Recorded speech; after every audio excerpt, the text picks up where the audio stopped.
Davod wiped the sleep from his eyes with the back of his dirty sleeve. He glanced at his digital clock on his nightstand. It read 1:53 a.m. His fifth night without sleep, studying for his college exams. The computer screen's image blurred, and he blinked hard.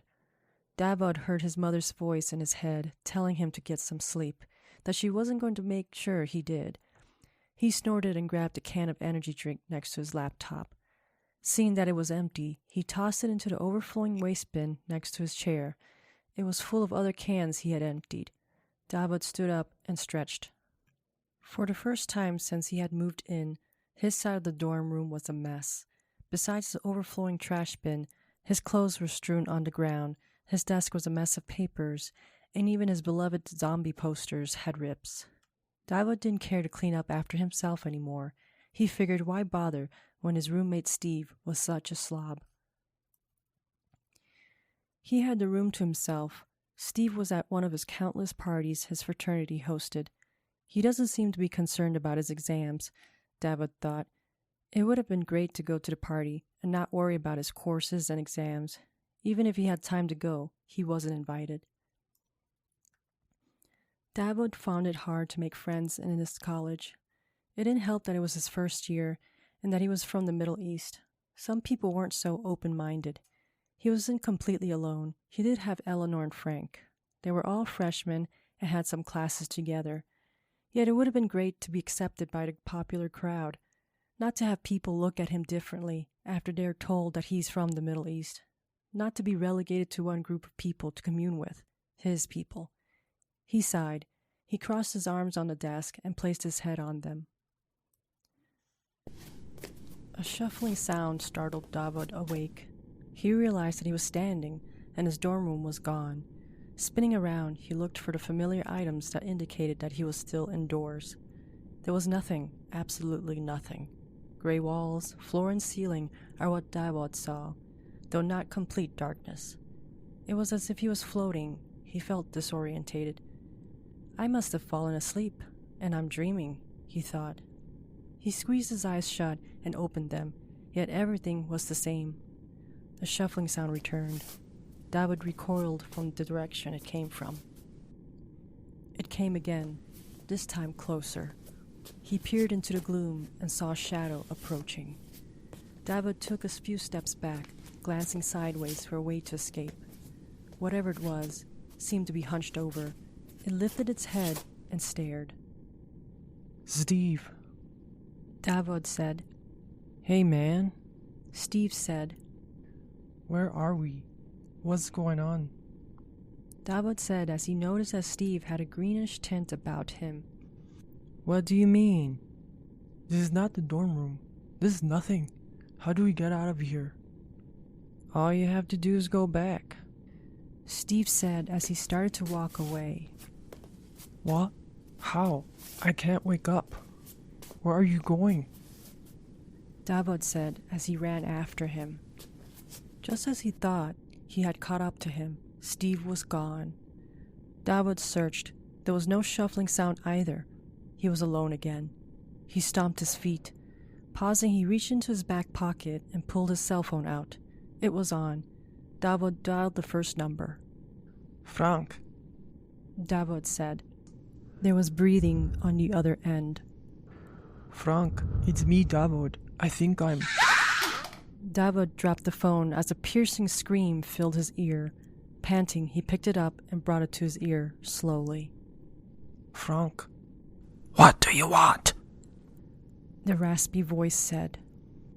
Davod almost dropped the phone again, and it flipped about in his hands.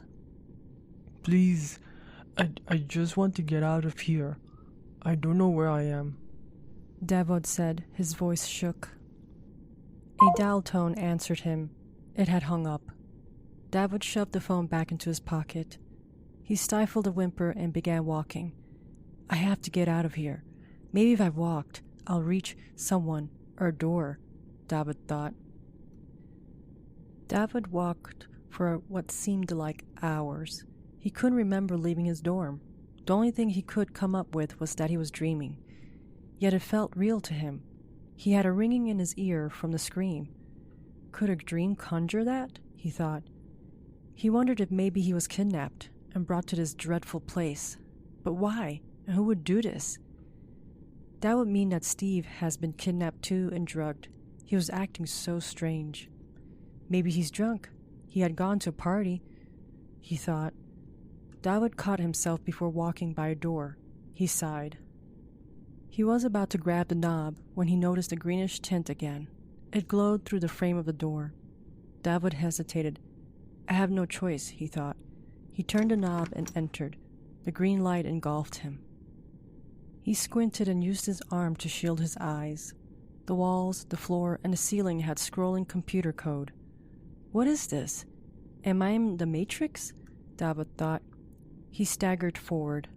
A shadow stepped in front of him. It blocked the scrolling code, and he was able to look. Alarm, Davod said as he stared at his mother. How could she be here too? Is this a terrible prank? He thought. Davod, what did I tell you? I don't understand. I told you this would happen. His mother said. What is happening? Where are we? Did we get kidnapped? Davod's mother bent over laughing. It echoed and bounced back to Davod. It became sinister, giving him goosebumps. The cackling stopped, and she straightened up as if on hinges. His mother stared at him. Do you know how to get out of here? Davod said. Yes. Davod's mother said. She folded her arms in front of her, her abaya dress and hijab flowing in a wind that Davod couldn't feel. Please, show me. Davod's mother turned and sauntered off. He followed, yet it felt like his legs became heavy. She was much faster than him. With each step, she stepped further and further away into the sickly green environment. Davod got to his hands and knees, crawling. It did him no good. Alarm, Davod said, and he rolled onto his back. Suddenly, a disfigured head floated into view. Davod yelped and covered his face. After a few seconds, he moved his arms. He was alone. Getting to his feet, he searched for a way to get out of the room. He found another door and was relieved. Davod opened the door. He had entered his classroom. His classmates were seated, and Professor Killian was at her podium. No one was moving. Davod peered at the nearest student and gasped. Her eyes were black orb-like pupils, and her mouth was slightly opened. He searched the faces in the room and noticed that they all had the same expression, even Professor Killian. Davod stopped and ran his fingers through his dark curly hair. He stiffened as everyone in the classroom slowly turned to face him.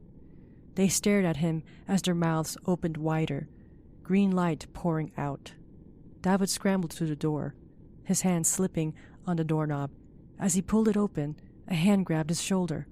He dashed through and kept running until he was out of breath. Stumbling to a stop, Davod noticed that he was at a fork. There were 2 tunnels glimmering with the same green light before him. He peered down each of them. The tunnels were only visible by the green light. Davod turned in place, not knowing which one to choose. A moan drifted towards him from where he had come. He stiffened and turned to look. A mass of shadows sauntered close by. Davod gradually stepped back and smacked onto the fork in the wall. It was his class. They appeared to be the Walking Dead. One of them saw him and raised its finger. The rest followed, and then they took off on a sprint towards him, their teeth gnashing and hands clawing the air. Yelping, Davod ran down one of the tunnels. He didn't care where it led as long as he got away. The green light continued to glimmer. Davod paused to take in a breath. He glanced back. None of them had followed. A putrid smell wafted along the walls of the tunnel. Davod placed his arm over his nose and peered down the hollowed space. A massive worm slid into view. It took up most of the area of the tunnel. Davod stumbled back and quickly turned to flee. He stopped, realizing that he would be heading back into his classmates. Frantic, Davod searched for another way out. He found his escape, a grate on the ground. On his hands and knees, he gripped the grate and yanked. The worm lurched. its slimy body shuddering with effort. Davod concentrated in removing the grate, refusing to look any longer at the worm. Falling back, the grate lifted up onto his lap. He flung it to the side and peered in. The shadow of the worm was upon him.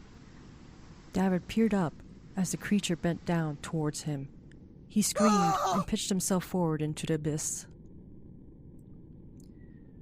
Sliding in darkness, Davod attempted to hold on to the sides to slow his descent, but there was nothing for him to grip. The slide curved upward, and he was airborne for a few seconds. Davod landed and was buried in whatever it was that caught him. He scrambled out. It crinkled under his weight. It smells like paper, he thought. A spotlight turned on. For a moment he was blinded. His sight adjusted and he scanned the floor. Davod was standing on a pile of papers. Some had words on them, and others were blank pages with lines. He tried to walk, but the papers slid underneath his feet. Trying again, the paper slid all the way to its edge. He felt himself sliding with the paper, and he fell to his knees to grab it. The paper sliced across his palm. Davod cried and yanked his hand back. His hand bled freely. A paper cut? He thought. He felt woozy as he pulled his shirt off to tie it about his hand. Sitting, he looked over the edge of the pile. The ground was not that far down. He jumped. Davod was bent over, his hands on his knees, when suddenly the gray environment shone brightly in front of him. He glanced up. It took a few minutes to understand what he was looking at. Through a giant frame, he could see himself sleeping in his arms. There was daylight shining in through the window. Steve appeared into view and was tapping his shoulders. Davod didn't respond to the tapping. Steve tried shaking him. Yet again, Davod didn't move. Steve placed 2 fingers on his exposed neck. Davod watched as Steve took a few steps back, his eyes and mouth wide open, and then he ran out of the dorm room. From within the frame, Davod screamed.